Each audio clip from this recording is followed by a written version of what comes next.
Hello, everyone. Welcome back to the Star Wars Market Balance podcast. My name is Mark, and today we will be looking at a definitive Star Wars show, Star Wars Rebels, and I'll be just taking you through my thoughts on the series as a whole, what I like about it, what I didn't like about it, and why, if you're a Star Wars fan, you have to watch it. So I just want to give a quick synopsis of Rebels for people that don't know what it's about, want to get into it, or just didn't know about it because Clone Wars was always that animated show that people knew about, whether they were Star Wars fans or they weren't Star Wars fans. And Rebels sometimes gets forgotten when compared to Clone Wars, so just want to give a brief overview. It's a show about a motley crew on a ship between Episodes 3 and 4, the Empire's at the height of their power, and you follow them on their adventures. And of course, there's a Force-sensitive kid and a ex-Jedi master for him, and that's really the backbone of the show. But all the characters really have their own backstory and their own uniqueness. And if the beginning synopsis sounds familiar, it's because it very much is an ode to the original trilogy. It's a bunch of people that shouldn't work together, but they do, and they all live on one ship all together, and that's how it goes. So I want to break this episode down into 3-ish parts, because I don't want to talk about all spoilers the whole time, because part of the reason I want to make this episode is to convince people to watch it if they haven't, so I don't want to give everything away. But for the people that want to go deeper, I will have a spoiler part after. But I do want to start with the spoiler-free review of Rebels. I'm going to start with what I really like about it, all the positives. So the biggest positive for me is the relationship between Kanan and Ezra. Kanan being a Jedi who was an apprentice when Order 66 happened. He was a kid, his master was killed, and he escaped. So he's surviving in the galaxy alone before he meets up with the crew. And he never had his Jedi training finished, which makes him a really interesting character, a new thing for Star Wars. And Ezra is a Force-sensitive child that he takes under his wing. And, you know, the best part about their relationship is that Kanan needs to grow because he never got all the teachings he required to be a good master to someone else. So seeing him struggle at being a master is really cool because, you know, Obi-Wan wasn't supposed to be Anakin's master back in the prequels, but he took the role and he always gave off an air of confidence, but Obi-Wan was really never ready to be Anakin's master. But what I really like about Kanan and juxtaposed to that is that you see that doubt in himself. You never really got to see that with Obi-Wan. And their relationship is really cool because they're both learning at the same time. The master is learning and the apprentice is learning, and they both kind of uncover the Force together. One of my favorite parts of the first season, it's not really a spoiler. It's not a spoiler at all. But if you've been listening to my podcast, in the first episode, I talk about do or do not, there is no try. If you try something, you're expecting to fail. I really got that lesson from Star Wars Rebels, which is really surprising, but it almost taught me, you know, as a older kid or even adult, what that quote meant, because like I said, I didn't always get that quote, but this show broke it down perfectly, and it was Kanan, he says the perfect line. He says, do or do not, and there is no try. And Ezra says, that doesn't make any sense. And Kanan says, yeah, I never really got that one either. By the end of the episode, they both understand it, but I thought it was a really cool nod to the original trilogy, and it kind of almost broke the fourth wall, because I feel like a lot of Star Wars fans said it, but they never understood it. And that's kind of why I used it in my first episode, because it really did stick out to me a lot. You know, if you want to do something, and you say you're just going to try, you're expecting failure, you're at least doubting yourself. And I thought that lesson was really cool. And that lesson, and those lessons carry out throughout the show. So their relationship is really awesome, and one of the main reasons I like the show. And Kanan is one of the best Star Wars characters of any canon character, and I really mean that. And I know that sounds surprising for people that didn't know about the show or aren't in the know about Star Wars, but Kanan is really a special character. You know, talking about characters, every character in the show is really well fleshed out.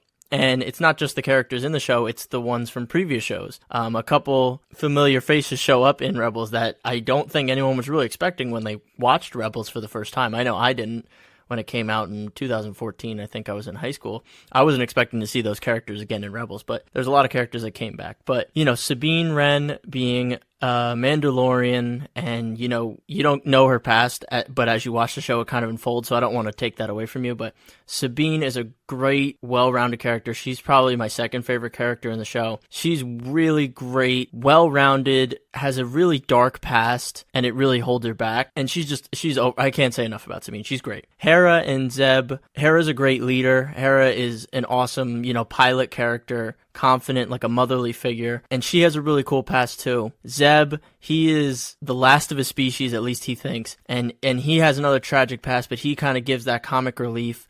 He's the brute guy, but Zeb's a really cool character. And Chopper, their droid, he's a sassier R2. And I know that's hard to believe because R2 is pretty sassy, but Chopper is another great addition to the droid rankings in Star Wars. He's really funny, sometimes childish, but he is really funny, and he actually even gets a little backstory too that was surprising, but really, really awesome. So if you really are looking for a show with great characters, I mean, Star Wars Rebels is going to have that covered, and I don't ever like to compare Rebels to Clone Wars, but sometimes you have to. The Clone Wars characters are great. They really are. They're amazing characters, and they do great service to characters that were in the movies, and they deepen them in the show. But where I think Rebels does really great with its characters just comes from the way the story is told. It's not an episodic show, it's a linear show.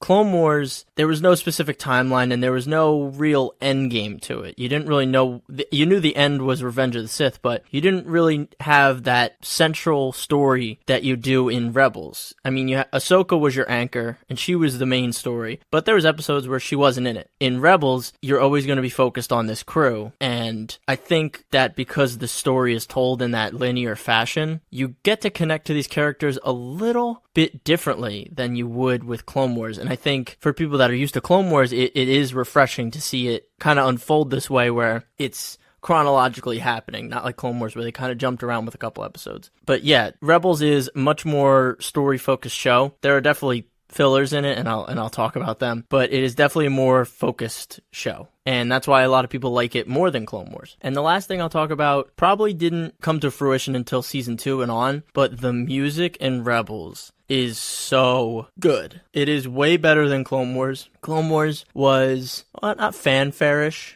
in the way it was produced, but it was very militant, because of the clones and everything. And it had its moments where it slowed it down, and of course Ahsoka's theme is amazing. I'm not taking away from Ahsoka's theme. That's one of the best themes. But Rebels had a more consistent and diverse score, and I think, from season 2 on, it's just, there are some incredible parts, and then in season 4, the score goes to, movie level quality, like amazing melodies. I can't say enough about the score in season 4. And since it is paying such a big amount of homage to the original trilogy, they do weave in some of those original scores that John Williams did for 4, 5, and 6. And I think they complement the show and the aesthetic really well. I think the last thing I'll leave off on the spoiler-free part of the positives is I think Rebels' highest highs are special. I really do. They stand on their own merit, and I think some of the cinematic choices that they've learned from Clone Wars definitely came to the forefront in Rebels. They definitely tried a bunch of different camera angles and different kinds of shots, and that definitely came through in Rebels. So now we'll get into the spoiler-free negatives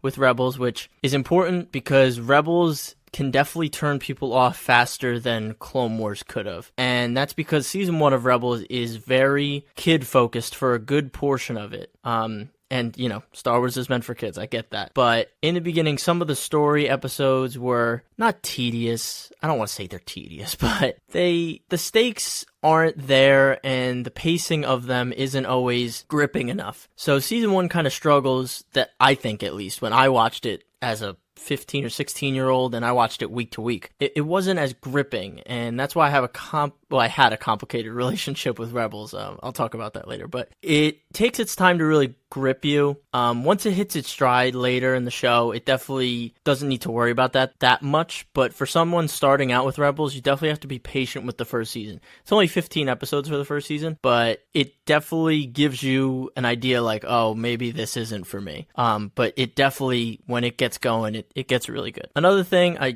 don't want to compare it to Clone Wars a lot, but the animation between Clone Wars and Rebels is definitely a step down. And you can tell right away if you go right from Clone Wars to Rebels. Much more of the tones are very flat, I think, in the character animations at least. Armor is, almost elastic, if that makes sense. When you see it, like, the armor isn't solid. It's a weird animation choice. What I will say is good about the animation is the reflections are a little bit more well done. But I think the overall lighting of the show isn't as impressive as Clone Wars, especially where it was at in season 5 and 6 before Rebels came out. And I don't know what the reason is, but the animation is definitely a step down going from Clone Wars to Rebels, which is really a bummer because they had, developed this technology over the 6 years they did Clone Wars before Rebels. So you would think it would be, next level, but I think because it was on Disney XD, it had less time to really polish that. I will say I think the landscape shots and the painted backgrounds they do in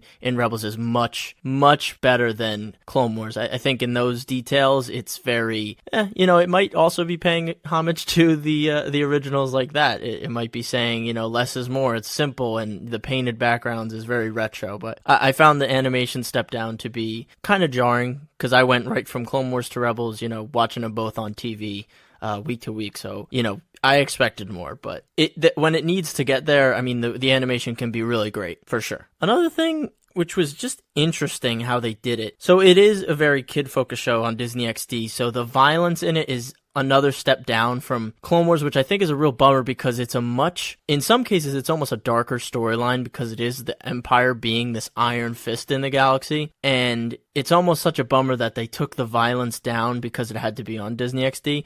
The violence definitely comes through later on, but it's definitely more tamed than in Clone Wars, which is a bummer, but they get across the story they want. But I do think the lack of commitment to violence at some points in the story does take it down a notch.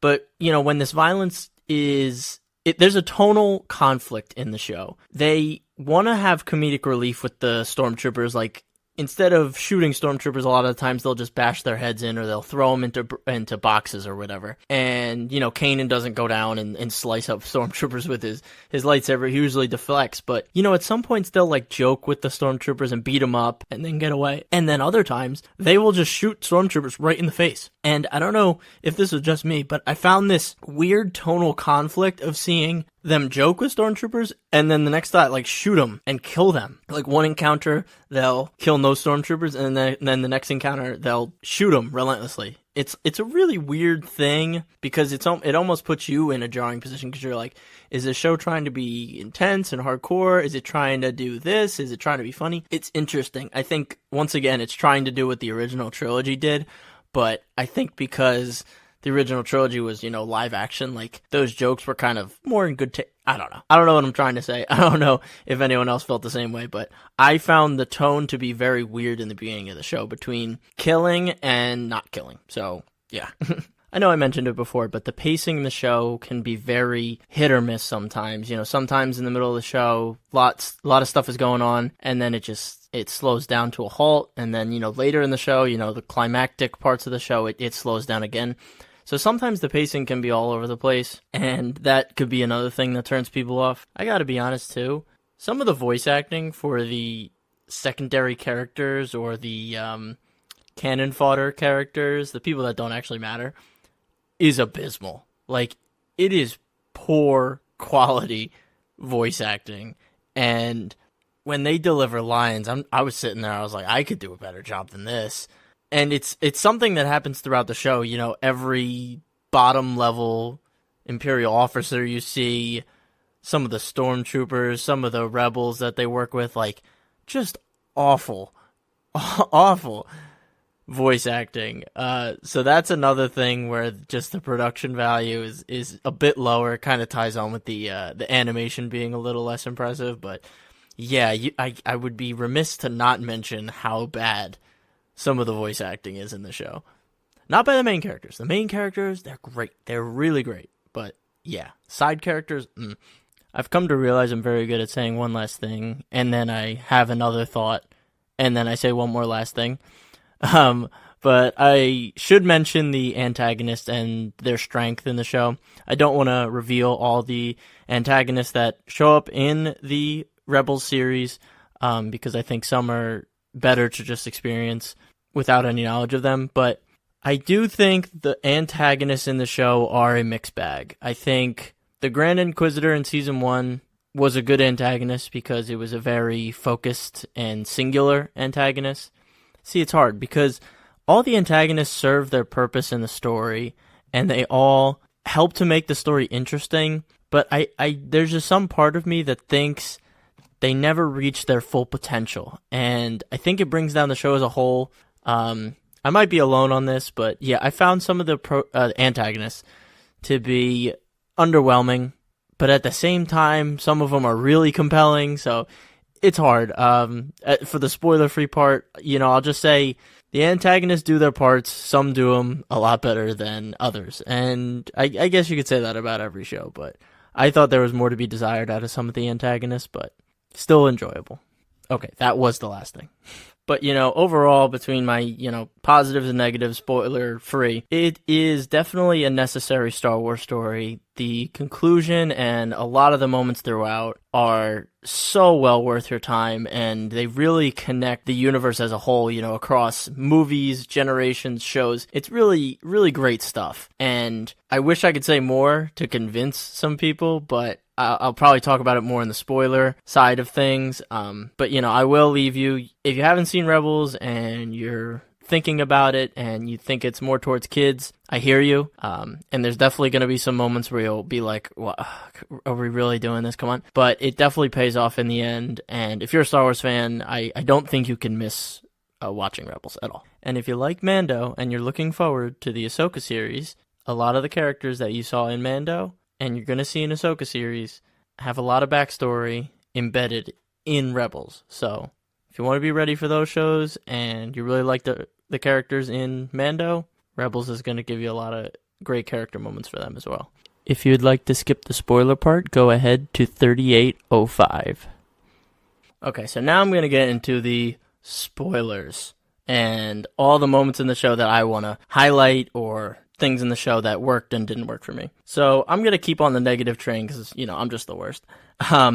But I felt with the antagonists, this show falls short for the most part. A lot of the antagonists are all bark, no bite. And it's just because the Ghost crew, the people you're really connected to, they just have so much plot armor throughout the show that you're not really convinced by the villains because the Ghost crew is going to be fine. And there, Kanan does lose his eyesight. I think that was a great move on their part for sure. I think it, helped him accelerate his character growth so much. But I think I'm just going to talk about Thrawn. Thrawn in this show, I think, was just I can't say terrible choice, but it was such a wasted opportunity. I love that Thrawn was taken out of Legends. I love that he was brought into canon. I love the books that spawned off this show. I love the original Thrawn trilogy, but when you read those books and then you see what's on the screen, there's just such a difference because Thrawn can't be his menacing self and get real victories.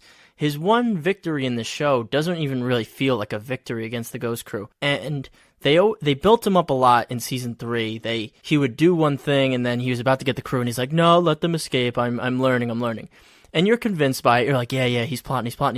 And then, at the end when apparently his plot comes true, it's like, it doesn't feel as earned as what he does in the books where he is so analytical. And I think that's because the show it was chosen for.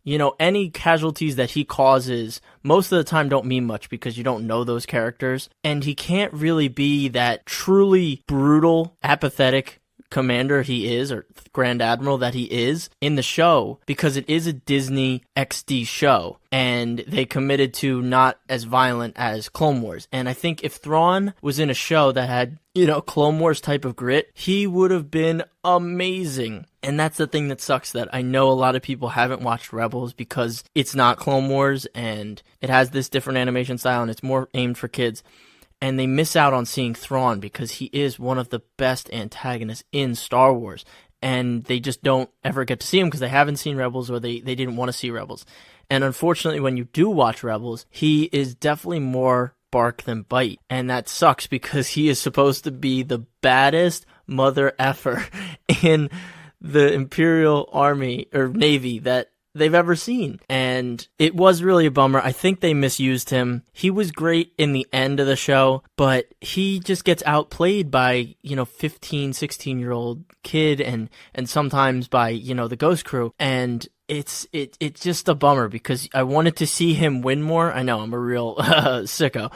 But I wanted to see Thrawn win more, and you don't get that with this show. And you won't, unfortunately. Once or twice you will. So I'm hoping with the Ahsoka series, Thrawn comes back, and in live action he can be his absolutely brutal self. It's going to be tough because it's going to be after Imperial Thrawn, because the Empire's going to be gone and he'll be out in space with Ezra. But I think Rebels did Thrawn a disservice, even though I loved the way he was portrayed. And I loved his theme, and he did have moments where he was like, damn, this guy is a bad dude. But it just was, it was never going to live up to the hype, and I think it could have done a better job to attempt to live up to the hype. So that's my thoughts on Thrawn in the show. Another negative, spoilers-wise, and I really think that will be like my last negative about the show on the spoiler side, but Ezra at one point is supposed to have this pull to the dark side. You know, it's at the end of season 2, he opens the Sith holocron, which only Sith can do, and it's like, oh my gosh, he's gonna have this internal conflict. And then in the beginning of season 3, you know, Maul is tempting him, and you know, you see his dark side, like he literally like pulls a walker off the side with people in it. Like, it was pretty dark, and it only lasts like 3 or 4 episodes at the beginning of season 3, and then he's like, no, I won't go to the dark side. The pull was just not as impactful or even as intense as it should have been. Like, he should have been to the brink. I think that would have been much more compelling, and I think that's a theme with the show on the negative side, is, you know, with Thrawn and then Ezra with his dark side turn, which never happens. The show brings up great ideas, and sometimes it just falls short on the monumental expectations it sets up. And, you know, with Thrawn, obviously, with all of his background and all the love that people have for him, and then with Ezra, you know, getting tempted by the dark side and then turning it off. I think if Ezra was to deal with that for maybe a whole season, it would have been a lot more compelling and even cooler to even see him go a little bit further, but you just never get to see it, and I just think it was such a missed opportunity again.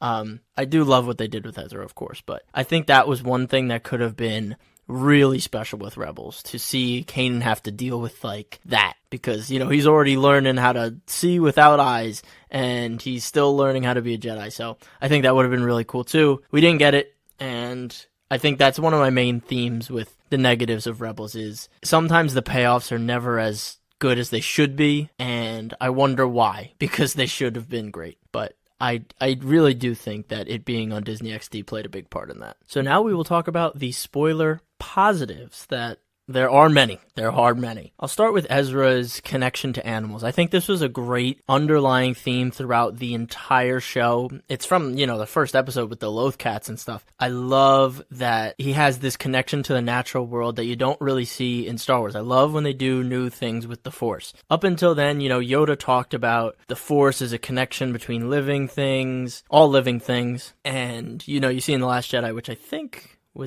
came out during this, and you saw Luke talk about it too. You know, the Force is just a connection, it's not a power, and you never really saw that connection with animals as much. I mean, Obi-Wan and his lizard boy in episode 3, they had a nice connection.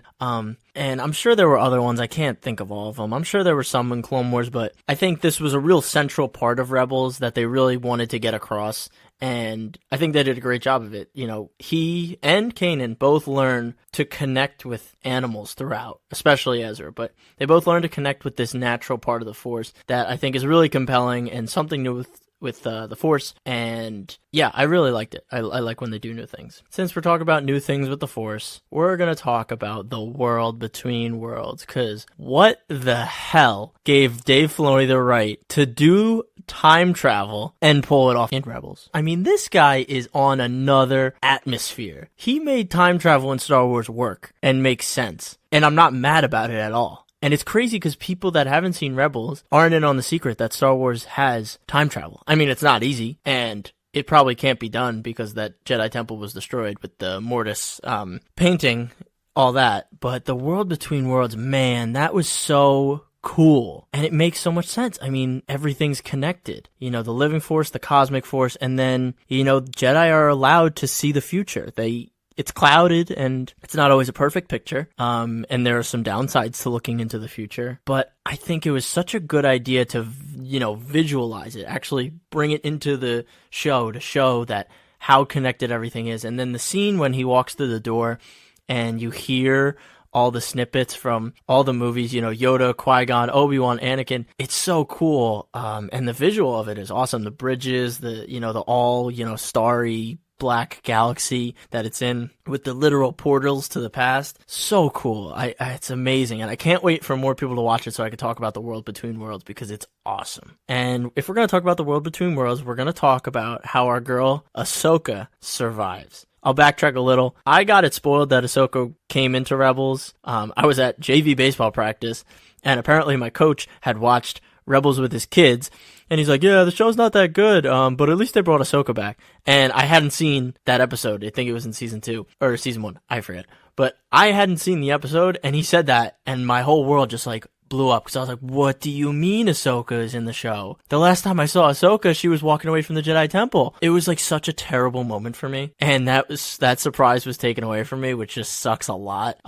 But yeah, she gets saved literally because of the World Between Worlds, which is so cool. Her fight with Vader is one of the best moments in Star Wars, period, space, everything. It is incredible, that scene. The music to this day is one of my favorite. The helmet getting split and then him and Ahsoka making eye contact and hearing Anakin's voice overlaid with Darth Vader's voice. Oh my gosh, I wish there was more to that duel, but it shouldn't have been about the fight. It was about the connection between them. And that duel did not disappoint at all. And the funny thing is, how could it disappoint? Because you didn't even know we were supposed to get it. He literally comes down on his interceptor, or he has like a modified bomber, and he comes down, and you're just like, wait, Ahsoka's here. Wait, Vader's here. No way we're getting this. And it just didn't disappoint. And the end of season 2, can't talk about it enough. Unbelievable how they pull it off. The music, everything. You know, Kanan gets his eyes freaking gouged by a lightsaber.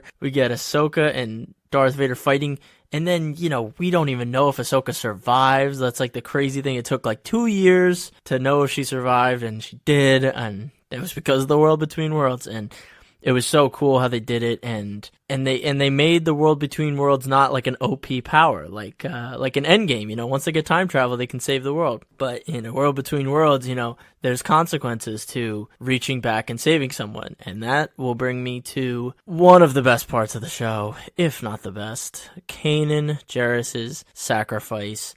The moment that it happened with the choir voice, I wish I had more musical terms that I could spit out, but I just don't know the terms. But the musical piece that they picked for it, where he's blocking the fire and then he pushes Ezra and Hera back, and then you see his eyes come together, and then the whole thing blows up, and you know he's gone, and then it cuts to white, and then there's like ashes coming down, and the score that plays is just haunting. I mean, it reminds me of Revenge of the Sith, like that very choir-ish vocals mixed with the score, and it was amazing. I mean, it was visually amazing. The slow motion, it was like that. Those are the moments that you're almost like you wish Rebels was like it more often. Like, that was not a moment that kids would identify with. I mean, maybe they would, but I think that was a moment that showed that Rebels should have been doing it the whole time, and they shouldn't have waited till season 4 halfway through to really kick it into overdrive. That this has some deep, deep themes. Yes. And I love how it connects to the World Between Worlds, and Ezra has a chance to save him. And he gets this lesson that, you know, you'll never move on if you're always looking back. And Kanan did that for a reason, and you can't take that away from him. That was his decision. And, you know, changing the past has its effects, but not in like that science fiction corny way. Not that Back to the Future isn't amazing, but that whole thing just gets flipped on its head because Star Wars just knows how to talk about these themes so well, and the way they pull it off to the point where it's like in most movies, you know, you want to change the past. Like, that's what you want to do. That's the point of the story. You go to the past to make a better future. But in this one, it flips it and says, you can get your master back, but it's not going to be the same. It's not going to bring you happiness. You have to learn to let go. And it then, boom, ties right back into the movies. You have to let go of the people you love, or else you go down the path to the dark side. I mean, it's so well done and nuanced. And I love that Star Wars, of all sci-fi, because, you know, we believe in Star Wars, of all sci-fi, can pull off time travel and make it grounded, make it connect to the theme of the Force, and just pull it all together so nicely. So nicely. And Ahsoka was there to witness it, and she even gave the lesson. I mean, I love it. I love it. Ahsoka comes back in for 1 second and drops knowledge bombs on Ezra, and it's so awesome. I've talked about the Force characters enough. I want to spend some time with Sabine, because I think Sabine, her backstory with becoming an Imperial weapons maker and creating this terrible weapon that basically decimated her people and living with it, and then it all culminating in the Trials of the Darksaber, which I think is one of the best episodes in animation for Star Wars and in the shows in general. I mean, Mandalorian included. I think Trials of the Darksaber from season 4, where Sabine is learning to wield the Darksaber, and she's having these doubts because she did this to her people. Now she's literally holding the symbol of power to her people. And she caused this, and her fight with Kanan, I mean, it gives me chills every time I watch it.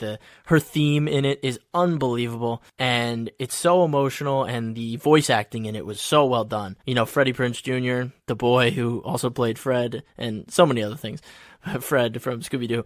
And I forget her name, but she's another great actress too. And that fight scene was so amazing, and that whole episode was amazing because it was so, you know, cerebral. Like she had these conversations with all these different people, you know, being so closed off and then finally opening up. Sabine is such a great character, and I'm so glad that she's going to be a part of the Ahsoka series, and I hope people watch Rebels so that they get to know Sabine before they jump into the Ahsoka show. But next I want to talk about Maul. I think Maul was pulled into the show very well. I think he was extremely likable. He was almost like a confused grandpa in the show. I think that's the best way I can describe it. Even though he doesn't look old, he's like a confused, manipulative grandpa. He's not really confused because he knows exactly what he wants, but he comes off as confused.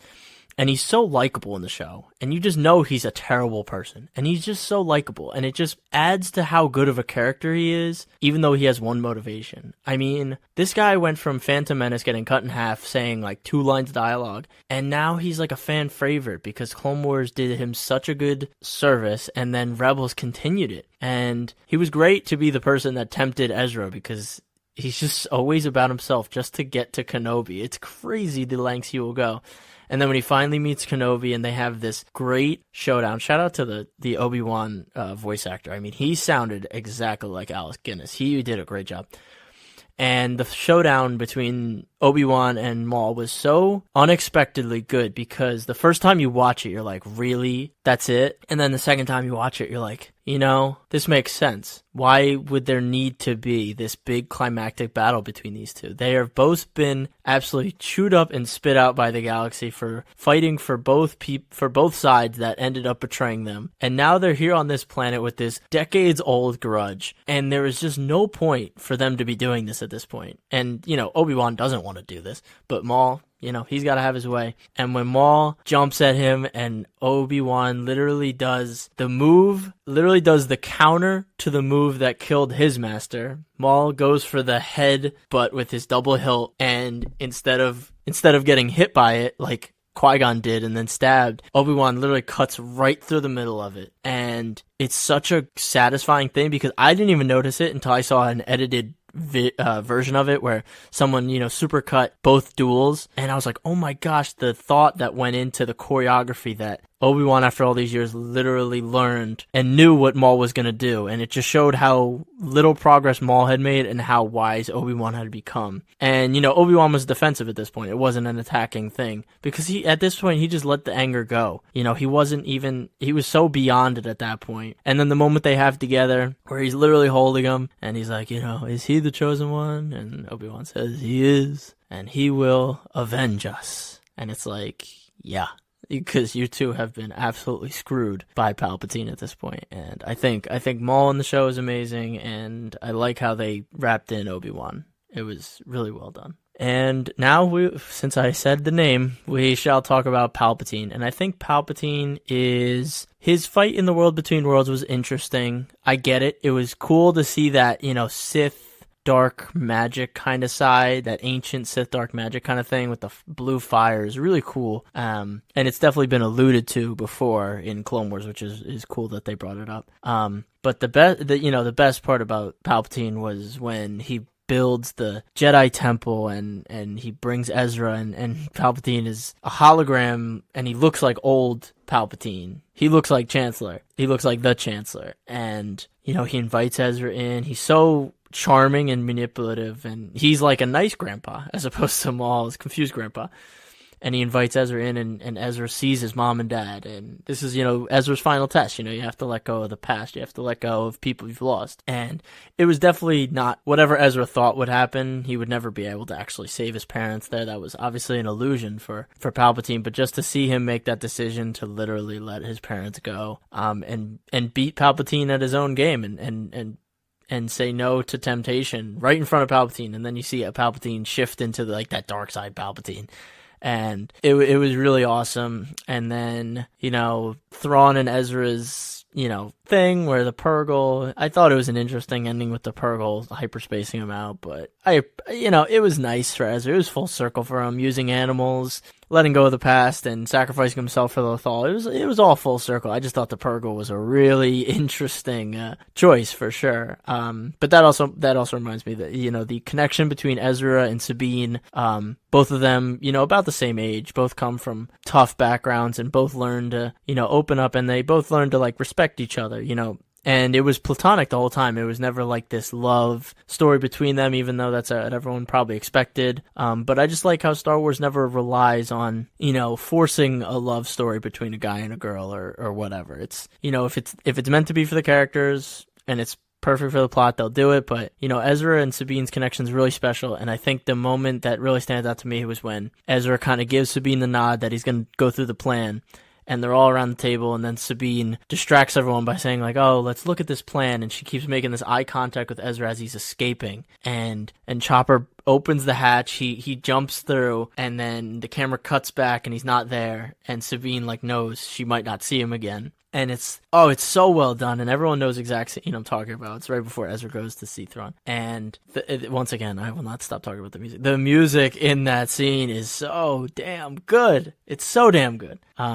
And yeah, that's one of my favorite scenes, and I'm really excited to see their relationship, continue in Ahsoka, and their connection, and that need for her to want to find him. And yeah, I think Ezra and Sabine's connection is super special, I think. And then, a real love story was Hera and Kanan, and that was, that was heartwarming. That was nice. I'm not good at analyzing, love stories, but Kanan and Hera was a well-earned connection between them. Always, Hera wanted to focus on the mission so much. Kanan wanted to be that next evolution. Oh, I could talk about that. Kanan is another one of those Jedi that went beyond what the Order became. Kanan was able to become a great Jedi and become one with the Force, and also maintain a loving relationship with someone. And, he joins the ranks of Qui-Gon and Ahsoka, of Jedi that have understood that the old way the Jedi do things was wrong, and there is a way to live in the galaxy and be that protector, but also have your own feelings and be able to manage them. And Kanan, he became that, and that's why he's one of the best characters, because I don't like saying perfect, but he's the vision of what a Jedi should want to be, a protector, someone with empathy, and someone that can love. And I think, he deserves to be seen, and I'm hoping that my earlier part of this episode will convince people to watch and connect with him. Whew, I think that's everything I wanted to talk about. I really went longer than I thought I would with this show. I had an interesting relationship with this show. When I first watched it week to week, I can't say I was very into it. And the best way I can explain that I wasn't very into it was because I don't have any Rebels Legos. And, Legos are a big part of how I show my appreciation for Star Wars. If something is great and I like it, I get the Legos for it. And it's so weird.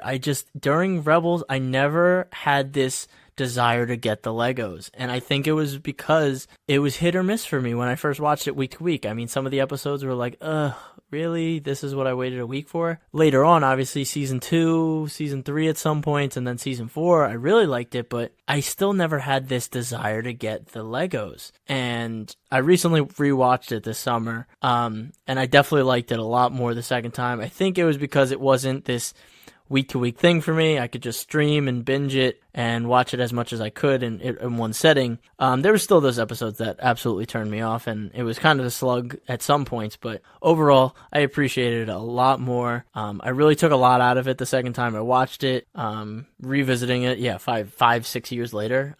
And yeah, I think Rebels is a necessity for any Star Wars fan to watch. I think it draws on things that made Clone Wars great. I think it draws on things that make the originals great, while paying homage but not copying. And I think it brings in prequels and the themes that they set up. I think it pays those off very well. And at the same time, it does its own new things, which I think, all of that is the formula for good Star Wars. Paying homage without copying, connecting all of the series, all of the movies, all the characters somehow, not all the characters, but making connections between mediums and generations while also doing new things. And I think the new things part is what Disney's gonna do. I think they're on their way, but I think it's so important for them to do new things while being respectful to the source material. And I think, all of that put together makes great Star Wars. So if you ever wonder what I think makes great Star Wars, that's my formula. And I think it's a pretty bulletproof formula. And I think that's how Dave Filoni operates with his storytelling. And I think it all comes together here on Rebels.